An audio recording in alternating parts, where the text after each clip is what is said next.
सत्ता को जला के राख नहीं करोगे तब तक हिंदुस्तान का कल्याण नहीं होगा। इनके मासूम चेहरे पर मत भूलो, इनके ठगैती में मत भूलो।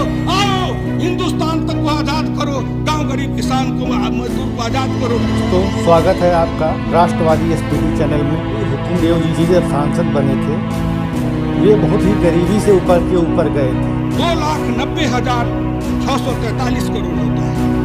अगर ये बकाया जो बड़े घरानों के ऊपर आपने छोड़ा है, ये बकाया नहीं रहता, वसूल लिए होते तो ये 3 लाख करोड़ रुपया तो उनसे वसूल लिए होते। कर्जा क्यों लेना पड़ता? क्यों कर्जा लेना पड़ता? आप उनको छोड़ते जाते हो, उनको लुटाते जाते हो। पहले गांव में जमींदार होते थे। अजय जी आप हम जानते हैं, हमारे इधर गांव में पहले बाबू साहब जमींदार होते थे, खेत बेचते थे, दरवाजे पर मुजरा करवाते थे। उसी तरह आज ये सरकार एक तरफ लुटाती है। अगर इन बड़े घरानों के सारे छूट को अगर निकाल लो तो सारे छूट निकालने पर कोई लगभग 10 लाख करोड़ रुपया बनता है। तो 1 साल का बजट में केवल 5 लाख ही बनता है। इस लिहाज से मेरी विनम्र प्रार्थना है, इन बातों पर सरकार को ध्यान देना चाहिए। मैं ज्यादा समय नहीं लेकर के केवल एक बात अपनी तौर पर कहना चाहूँगा। एक मामला मेरे पास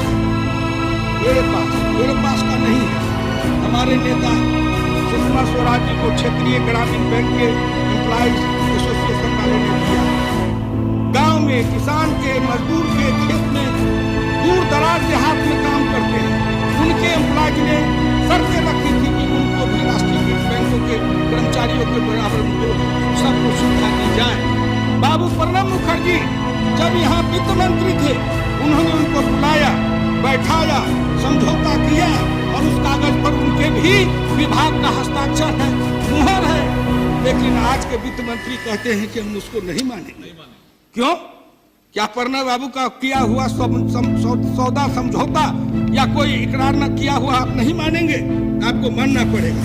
मैं अपनी बात को अंतिम चरण पर ले जाते हुए आपसे केवल इतनी प्रार्थना करूंगा, सभापति महोदय, मैं हिंदुस्तान के गांव गरीब किसान मजदूरों सबको इस यहाँ से आह्वान करना चाहता हूँ।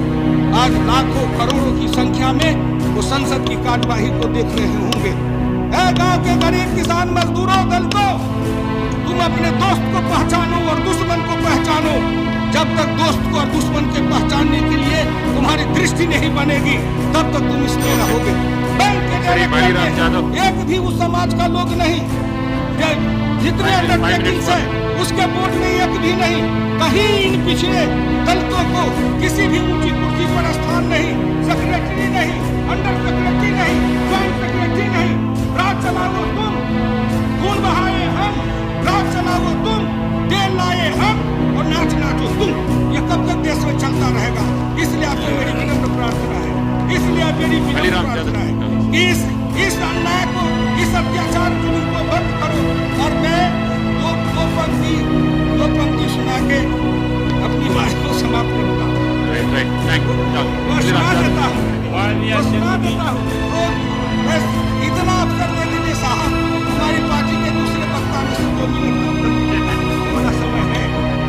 2 लाइन प्रकाश के आंदोलन को करने में ठाकुर जी के नेतृत्व में प्रकाश बिहार में काटे थे, विधानसभा से मैंने इस्तीफा दिया था। मैंने इमरजेंसी में सेल में घंटी जलाई थी, 20 किलो खून अगर सूख गए थे। तब मैं गाया करता था, लाख झोपड़ियों में तो छाई उदासी है, सत्ता संपत्ति के बंगले में हस्ती उदासी है। ये सब अपने चलने देंगे, हमने कसमें खाई है। जवानों क्रांति द्वार पर आई है। कौन चलेगा आज देश से भ्रष्टाचार मिटाने को, बर्बरता से लोहा लेने, सत्ता से टकराने को? आज देख ले कौन रचाता मौत के संग सगाई है। तिलक लगाने तुम्हें जवानों क्रांति द्वार पर आई है। आओ श्रमिक कृषक मजदूरों, राव साहब आओ श्रमिक कृषक मजदूरों, इनकलाब का नारा दो, शिक्षक गुरुजन बुद्धिजीवियों अनुभव भरा सहारा दो। तब देखे हम ये सत्ता कितनी बर्बर और गौराई है। तिलक लगाने तुम्हें जवानों क्रांति द्वार पर आई है।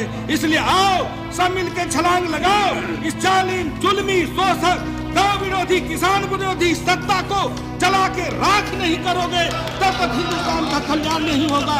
इनके मासूम चेहरे पर मत भूलो, इनके ठगैती में मत भूलो। आओ हिंदुस्तान तक को आजाद करो, गांव गरीब किसान को मजदूर को आजाद करो। आपने मुझे समय दिया, मेरे नेता ने मुझे दूसरा वक्ता बनाया, इसलिए सबके प्रति धन्यवाद। अगर ये वीडियो आपको पसंद आए तो सब्सक्राइब करिए, शेयर करिए, लाइक करिए।